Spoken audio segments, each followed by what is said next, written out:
It's A very challenging question. പല വീടുകളും നമുക്ക് ഫ്ലഡിൻ്റെ കാലത്ത് നഷ്ടപ്പെട്ടിട്ടുണ്ട്. കാര്യം പുഴ നമ്മൾ ശരിക്കും പുഴയിലേക്ക് അതിക്രമിച്ച് കടക്കുക ചെയ്യുന്നത്. പുഴയ്ക്ക് നാച്ചുറലായിട്ട് ഒഴുകാനുള്ള സ്ഥലത്ത് കുറേ വർഷമായിട്ട് വെള്ളം വന്ന് പൊങ്ങിയില്ല എന്നുള്ളതുകൊണ്ട് നമ്മൾ അവിടെ നികത്തി വീട് പണിയുമ്പോഴാണ് ഈ പ്രോബ്ലം വരുന്നത്. പക്ഷെ നമുക്ക് നമ്മുടെ പ്ലോട്ട് പുഴയോട് വളരെ ചേർന്നാണെങ്കിൽ നമ്മുടെ അവിടുത്തെ മാക്സിമം വരാവുന്ന ഫ്ലഡ് ലെവലിനെ പറ്റി നമുക്ക് പ്രോപ്പർ അണ്ടർസ്റ്റാൻഡിങ് ഉണ്ടാവണം. പലപ്പോഴും വീടുകൾ പോകുന്നത് അതിൻ്റെ ഫൗണ്ടേഷൻ വളരെ സർഫസാണ്. അപ്പോൾ മണ്ണ് വെള്ളം കുത്തി ഒഴുകി വരുമ്പോൾ അതിൻ്റെ ഇറോഷൻ വരും. അപ്പോൾ ഫൗണ്ടേഷൻ മിനിമം എംബഡ് ചെയ്ത് താഴോട്ട് കൊടുത്തു കഴിഞ്ഞാൽ ഇറോഷൻ്റെ താഴെയാണെങ്കിൽ എത്ര മണ്ണ് നഷ്ടപ്പെടും, അതിൻ്റെ താഴെയാണ് നമ്മുടെ ഫൗണ്ടേഷൻ എങ്കിൽ സേഫറായിരിക്കും. അങ്ങനെയുള്ള മേഖലകളിൽ പൈലിംഗ് ഫൗണ്ടേഷന് പോയാൽ കുറേയും കൂടെ സേഫറായിട്ട് വരും. അപ്പോൾ നമ്മുടെ ഹൈ ഫ്ലഡ് ലെവൽ മനസ്സിലാക്കി നമ്മുടെ പ്ലിന്ത് ലെവൽ വളരെ പൊക്കുക. അത് കാര്യം വീട്ടിൽ വെള്ളം കയറിയ ബുദ്ധിമുട്ടുന്ന ഒരുപാട് പേരുണ്ട്. ഇപ്പോൾ ഇവിടെ കെട്ടിടം പൊക്കുന്നത് ഒരു വലിയ ട്രെൻഡായിട്ട് മാറിക്കൊണ്ടിരിക്കുകയാണ്. ജാക്കപ്പ് ചെയ്ത് കെട്ടിടം പൊക്കണം. കാര്യം പലതും പാടം നികത്തി വീട് പണിതതാണ്.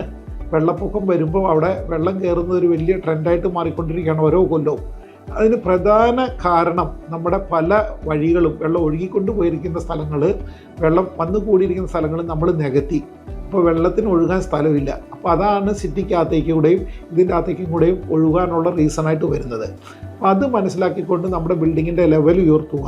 ഇനി വളരെ ചേർന്നാണെങ്കിൽ നമുക്ക് അടിഭാഗം സ്റ്റിൽറ്റായിട്ട് വെച്ചിട്ട് അടിഭാഗം ഓപ്പണായിട്ട് വെച്ചിട്ട് ബിൽഡിംഗ് എലിവേറ്റഡ് ആയിട്ട് പണിയാം. അത് വെള്ളം വന്നാൽ അതിൻ്റെ അടിയിൽ കൂടെ പോകുന്ന വിധത്തിലും ഒരു പൈൽ ഫൗണ്ടേഷൻ കൊടുത്തുകൊണ്ട് സ്റ്റിൽറ്റ് ഫോം ചെയ്തിട്ട് പുഴയുടെ അരികോട് ചേർന്ന ബിൽഡിംഗ് ആണെങ്കിൽ നമുക്ക് ബിൽഡിങ്ങിൻ്റെ ആസ്പെക്ട്സ് സേഫായിട്ട് ചെയ്യാൻ പറ്റും. പിന്നെ പ്രോപ്പറായിട്ട് റീറ്റെയിനിങ് സിസ്റ്റം കൊടുക്കാം. നമ്മളിപ്പോൾ ആംസ്റ്റർഡാമൊക്കെ ശ്രദ്ധിച്ചു കഴിഞ്ഞാൽ അവിടുത്തെ വെള്ളത്തിൻ്റെ നില ഭൂമിയിലും ഉയർന്നാണ് നിൽക്കുന്നത്.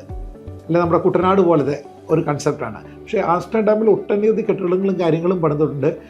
അതിന് പ്രോപ്പറായിട്ട് ഒരു റീറ്റെയിനിങ് സിസ്റ്റം ഉണ്ടാക്കിയിട്ട് ബൺ സിസ്റ്റം ഉണ്ടാക്കിയിട്ട് അവരുടെ സ്ഥലങ്ങളെ പ്രൊട്ടക്റ്റ് ചെയ്തിരിക്കുകയാണ്. വെള്ളം പൊങ്ങിയാലും പുറത്ത് പൊങ്ങിയാലും അകത്തേക്ക് വരാത്ത വിധത്തിലുള്ള സിസ്റ്റംസ് ഡെവലപ്പ് ചെയ്തിട്ടാണ് അവിടെ കെട്ടിടങ്ങൾ പണിയുന്നത്. ഈ different precautions has to be taken നമ്മൾ വീട് പുഴയോട് ചേർന്ന് പണിയുന്ന കാലഘട്ടം.